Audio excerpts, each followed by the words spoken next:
The M3 iPad is officially canceled, but a better one is on the way. Welcome to the All Future Podcast, where we talk about tech coming in the future and, in some cases, very, very near future. And with the new iPads, probably getting announced 1 week from the day. We're recording this on a Tuesday, coming up. Pretty excited about it. And you kind of alluded to, I think, the headline of the current rumor cycle for it. And that is possibly coming with M4 chips instead of M3 chips. Yeah. Ryan, what's going on, man? Well, yeah, the latest rumor, I guess the previous rumors we've been hearing are an M3 iPad Pro with OLED, all of this stuff. It's going to be the best iPad for AI and everything because it will bring the M3 chip that they brought to the MacBook Air, which is now the best laptop for AI, according to Apple. And so apparently they're going to just skip ahead right here and go with the M4 chip. And it's, again, one of their things where they're going to angle it as the best AI device overall.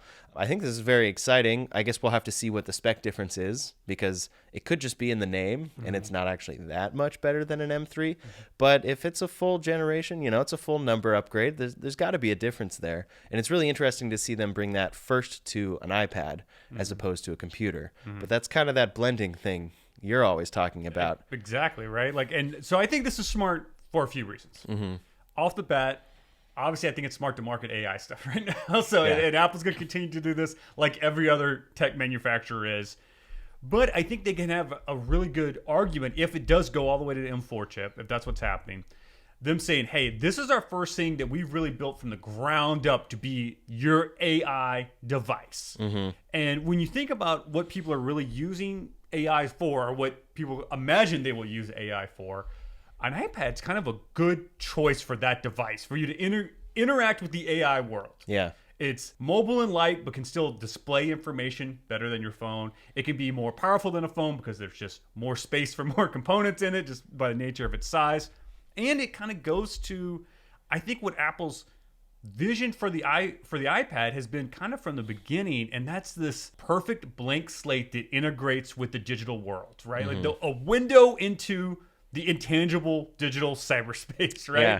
And if you're talking about how AI is going to work and how we're going to interact with that, that's what we need, right? We need that window into the AI world. So you can make a good argument the iPad's kind of an ideal device for that in a lot of ways. Yeah. So I like this. I like this a lot. I can't remember where we landed on this, where you were thinking about just getting the Air, I believe, last time we talked about this. Would this make you more likely to get a Pro than an Air? That's a good question. Yeah. They'd have to prove out some of the AI features, I think, and what exactly is better on the M4 versus, I guess they would do M2 on the Air or M3. I guess we're not. I guess entirely... we're going to see, right? I think that's maybe the other argument too, right? Is it going to be, how much worse is the chip going to be on the Air models? Right? Yeah. But at this point, I don't think I have much need to upgrade because I just got an iPad Pro, like the big one, not too long ago. But I guess I do have an older iPad, the normal size iPad. That's kind of like my day-to-day use iPad. The other iPad, the large one, I use for sheet music because I'm a drummer. And so, I don't know. I don't really need to update that big one because if it's just sheet music, I don't need an M4. You could just use a larger iPad Air for that, right? Exactly. Which is one of the other rumors of the things they're going to release. So. Which I think that will be big. I mean, amongst musicians, I know that will be big. But then amongst anyone who needs the bigger thing but doesn't actually care about processing speed and refresh rate, they just want a bigger screen, I think that's going to be a big thing. But yeah, I'd have to see what features this would bring. Because obviously it'll have the Pro things. How much better is this OLED display? And then, what can they demonstrate for us on the AI side of things? Are they just going to say it's the best for AI ever? And then you're like, well, what? In what capacity? Yeah, and I think that's the other part of this is if they're going to release this, they're going to almost 100% certainty going to announce this on May 7th, right? Like it's pretty much locked in at this point. It would shock the world of the tech world if they did not announce this. But it seems like they're not really going to really tip their hat and talk about what the AI plan is until WWDC. Yeah. So are they going to just kind of obliquely refer to it? Because that's something Apple has kind of done before. It's like they kind of do it and you ain't seen nothing yet, guys. It's like, oh, like this thing's going to be capable of doing things that we haven't even told you yet, or, something like referred to in some kind of way. And yeah, so I think they kind of have to figure that out a little. I will say for me, I want to upgrade my iPad. I was already deciding I was going to upgrade my iPad this year. I have the smaller size Pro 3 generations old, I believe is where I'm at. Maybe 4 generations. So that's not even. I don't have that's an like I don't have an M series yeah, chip it's an in A mine. chip. Mine has an A series chip. But I was kind of debating just getting the larger iPad Air because I really was like, OLED screens are nice, but I'm not someone who watches a lot of movies or something on my iPad. You know, so I was like, oh, like is that screen really going to be that big of a difference for me?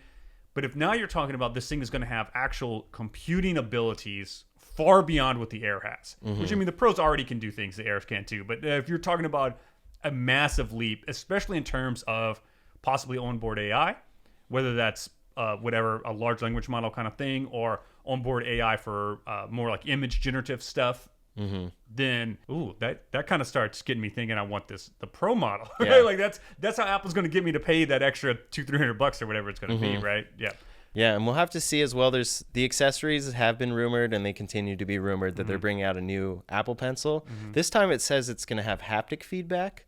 We've heard about other things like color sampling, a little bit different form factor, interchangeable magnetic tips, I think was another one of them. But haptic feedback, I'm not entirely sure how that would work. Maybe it just feels more like a pencil. I will tell you where I would love haptic feedback.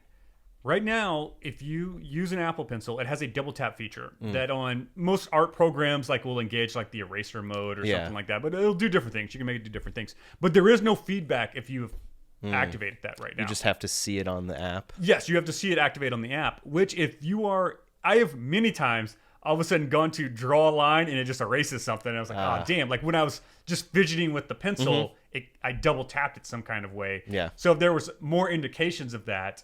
And that's, I mean, I'm on record that's saying that I don't think there's going to be some kind of color sampling thing built into the pencil. But something like a haptic feedback, a better kind of touch integration sensor into it, that sort of stuff, that would be cool. Like that's kind of stuff that would make me excited to upgrade. It's like, oh, this is actually going to make my life a little better. Yeah. Well, the details of the event, if you haven't heard, are May 7th at 7 a.m. Pacific Standard Time or 3 p.m. London time. And the reason they're mentioning London time is because we just heard that they're inviting journalists from the UK out to some sort of event. It could just be a press thing where they're letting people in multiple markets check out the devices, or it could be that they're actually going to hold the event in London. But either way, it's live streaming at that time, as we've become expecting from all Apple events. That's interesting. It's a couple hours earlier than the Apple events normally are. 7 a.m. That's pretty early. Yeah, usually it's at 9 a.m. or 10 a.m. Pacific time start. So yeah, I feel like Tim Cook's got to move his bedtime up. Yeah, it's like man, those poor guys, like they're gonna have to be there pretty dang early. Yeah. But the fact that they're the London thing. That they're evidently they've already like sent out invites to influencers and press people in the European markets to come over there, makes me think that it's something you got to see in person to really like. You know, like, and if you look at when Apple has like really engaged hands-on stuff at events, and in the past, like if you see the event happen in the theater.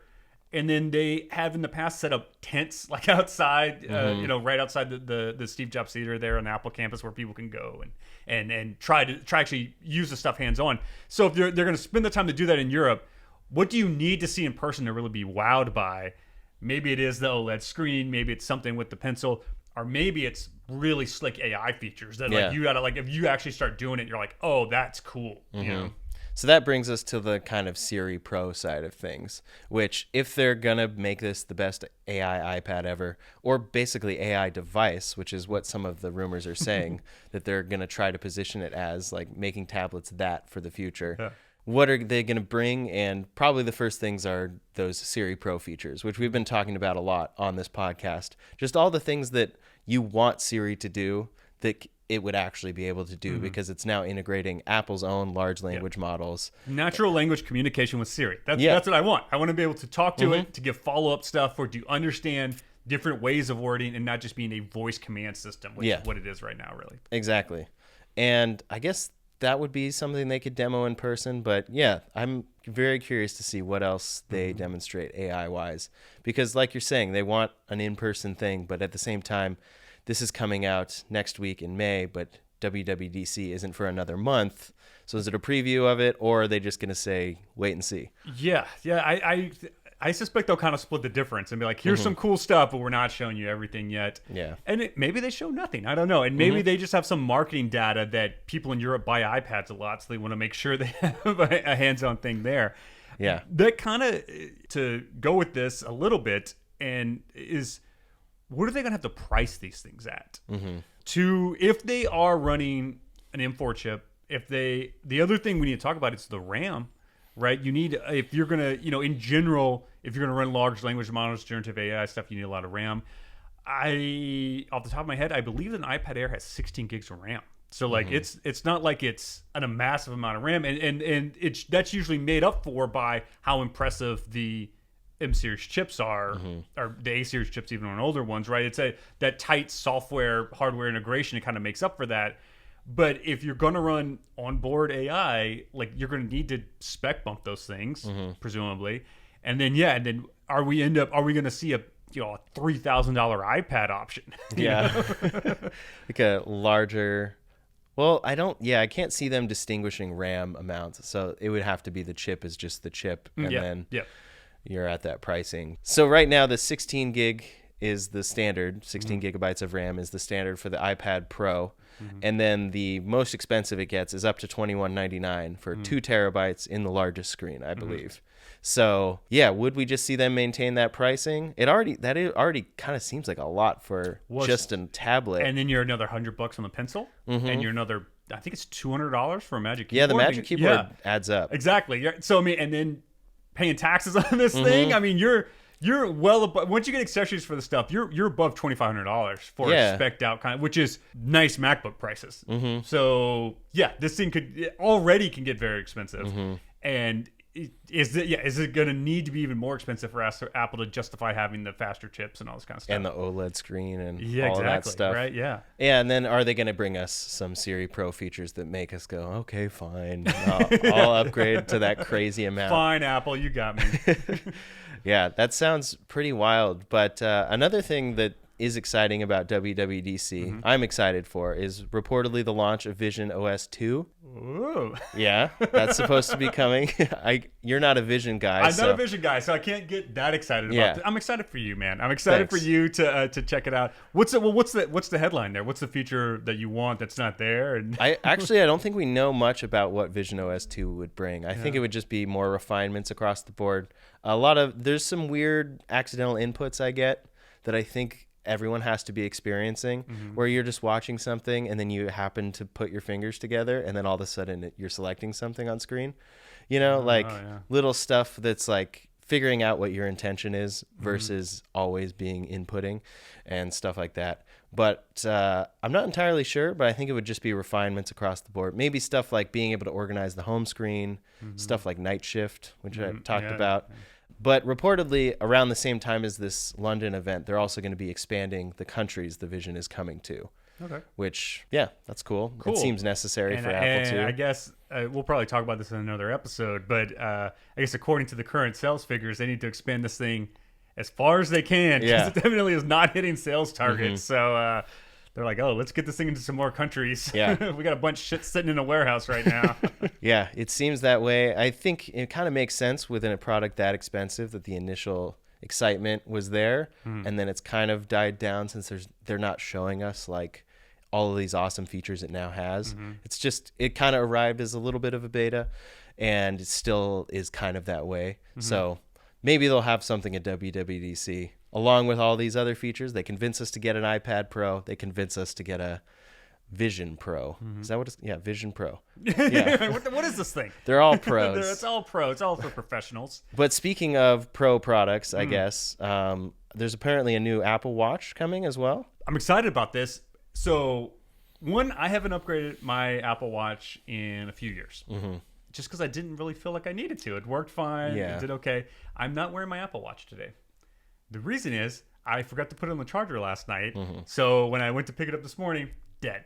So like my battery life is garbage. My girlfriend has a last year's model, I believe. And I feel like she can go like 2.5, 3 days without charging this thing. Especially she's not doing like workouts and things that don't use the battery more. So I'm like, oh, just the battery life for me is like, it's time for an upgrade. Yeah. I also think it's probably time for some kind of cooler look to this thing. I mean, if you look at the design is essentially unchanged since launch. Yeah. There is the Ultra, which is a different design for sure, but still overall within the same design language. But is it time for something a little more exciting with the Apple Watch? Yeah. I will say Apple Watch anecdotally seems to be incredibly successful. Like, I feel like in places where me and you hang out, which is Southern California with people who either are rich or pretend to be rich, everyone I know has an Apple Watch on. You know, like it's rare for me to go to anything and people not have an Apple Watch. Yeah. So yeah, it's probably time to upgrade. Also coming up, this is what surprised me is that one the rumors is they're kind of called Apple Watch X. Is kind of what people are calling it, or Apple Watch 10 using the Roman numeral, because it's been 10 years since the Apple Watch was announced. We're coming up on it. That's amazing. Yeah, it was announced. I guess evidently it was announced in 2024, but it didn't come out till 2025. But either way, 10 years. I'm like, first of all, Ryan, we're getting old, buddy. Like, I was like, wait, 10 years ago? Like, are you sure that wasn't like 3 years ago? So it's probably time for some kind of upgrade. I think it's good for them to, if it is kind of a 10-year mark thing, this is the time to do some kind of radical change. That's when probably one of the biggest changes to the iPhone design language happened was the iPhone 10, which introduced the notch and kind of a different design for the case. No home button, Yeah, the no home button. Like, yeah, it was a major design language refresh. So maybe it's time to do that with Apple Watch. I'm excited. I'm in. If I don't spend all my money on a new Apple Pencil or whatever, I'll get an Apple Watch. I think the Apple Watch is a really great example, too, of an Apple product that at launch was like, okay, cool. Yeah, I'll get this, I guess. I don't know if I want text on my wrist and stuff. And then over time, it's like, oh, no, it does so many awesome things. It does them well. The quintessential example of a product that once you use it, you're like, I like this. I was resistant to the Apple Watch. I didn't buy it right when it first came out. And I think I got the second gen. Yeah, and I have always worn just a watch, just a regular watch. I didn't feel a need for an Apple Watch. And this is at the time I was doing work for another tech channel, so we just had a bunch of Apple Watches all around, like Apple sent demo units and stuff like that. So like I literally forgot my watch one day, and I was like, oh, let me just fire up one of these Apple Watches and pair it to my phone and see. And like 2 days in, I'm like, oh, I get it. Like it's so much more convenient to look down your wrist for things. Like this is great. It's almost like peak kind of that version of it. I'll tell you what I would like to see in an Apple Watch 10 or Apple Watch X. Where's my AI integration? Where's my AI integration? Right? Like, and I feel like they're gonna do that. They're gonna say something like the best watch for AI yet, or something like that, right? Yeah. Right now, all the rumors have to do with like the design, which definitely makes sense. The first one is thinner than it is now, which, you know, when you really look at it, it's like this is kind of a thick watch. Sure, yeah. Even the normal non-ultra one. Slimmer casing, different ways to attach bands. And apparently, like, magnetic is going to be an option. I'm not entirely sure how that works, but it apparently allows there to be more. It allows it to be thinner, I think, because it magnetically attaches. Which is interesting. The Apple Watch bands from Gen 1 still work now. Yeah. You know, like, it's the same exact. Even though the size of the cases has adjusted over the years, you've been able to use the bands. Which, for someone who has, like, an invested Apple band collection, I guess I've got a ton of these things over the years, you know, that I've bought. But eventually Apple's going to, if they want to actually change what these things look like or add more functionality, they're probably going to have to either abandon that current system or come up with some kind of bridging mechanism or something like that, right? Yeah. It'll be like the change from 32-pin to Lightning. Yeah, where you had the little adapters kind of thing, yeah. Anyways, it's also apparently going to bring a new low-energy OLED display and a couple other fancy things that the description is pretty intense, but basically it just results in power savings and potentially longer battery life. And then a big one is a blood pressure monitor is supposed to be added for this. So I think everyone's down for more health things to be added. Tell me every way I'm not healthy, Apple. Yeah, like, exactly. Whatever. Like, load it up. I'm in. So I'm curious to see this, and then curious to see how that positions the Ultra, because I think they're on Gen 2 of the Ultra. And will that mean the X is more exciting for a minute until the Ultra catches up? Well, what's interesting, I think a lot of Ultra sales are people who just want a different style Apple Watch. Like, again, anecdotal, but I know several people with an Ultra. I've never seen those people kayak in the Arctic or whatever, like whatever like the kind of pitch is for it. Like it's like, dude, you work at your office and drive your Tesla to Whole Foods every day. I don't know if you need this. So I think introducing a different kind of model or some kind of big design refresh probably will hurt Ultra sales. Apple probably already knows that. They probably don't really care that much because Yeah. the sale's a sale for them. And they'll keep making the Ultra kind of the sports version, extreme weather version, whatever you want to call it, and refine the X model to be the cool everyday one. Yeah. And if they improve the battery life, that might be the thing that a lot of Ultra buyers are actually just wanting. Because the Ultra, I think it's like 3 days or something. Something crazy, when you're actually fully using it. And the Ultra is competing with like Garmin watches and like that's exactly. I mean, that's 100% what it's competing against. Yeah. Is, these extreme sports watches. Yeah. So then taking this new X and making it slimmer would be great. But anyways, those are the latest products and everything. But the main stuff is that iPads could be coming within a week. And they might be the first device with the M4 chip from Apple. So get your credit cards ready.